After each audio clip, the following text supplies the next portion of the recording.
Hello students, welcome to Sathya's எடிடாக்ஸ். இன்றைக்கி வந்து தமிழ் ஷார்ட் அண்ட் புக்கில் அத்தியாயம் 8 அதில் இந்த சிறிய சுழி அதை பார்த்துட்ருக்கோம். இந்த குட்டி சர்க்கிள் போடுறதை பற்றி பார்த்துட்ருக்கோம்.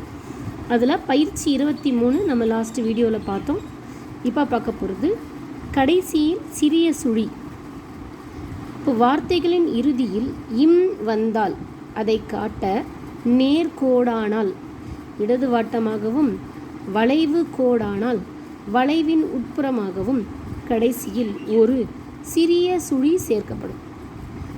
நேர்கோடானா வந்து இடது வாட்டமாக, அது அப்படியே சர்க்கிள் போடுற மாதிரி, அந்த கோடோடு சேர்த்த மாதிரி சர்க்கிள் போடுற மாதிரி. வளைவு கோடான அந்த கர்வ்டு ஸ்ட்ரோக்ஸாக இருந்துச்சு அப்படின்னா அந்த ஸ்ட்ரோக்குக்கு உள்பக்கமாக வர்ற மாதிரி போடுற மாதிரி இருக்கும்னு சொல்கிறாங்க. இப்போ பார்த்திங்கன்னா பாடம் சர்க்கிள் போட்டிருக்கா, அதே தான். கோபம், இம்ன்றதுக்காக இந்த இம் அப்படின்ற வார்த்தைக்காக இந்த சர்க்கிள். முரம், மனம், கோலம், மௌனம். இது வரைக்கும் பார்ப்போம். இந்த சேனல் உங்களுக்கு பிடிச்சிருந்தா லைக் பண்ணுங்கள், ஷேர் பண்ணுங்கள், கமெண்ட் பண்ணுங்கள், சப்ஸ்கிரைப் பண்ணுங்கள். தேங்க்யூ.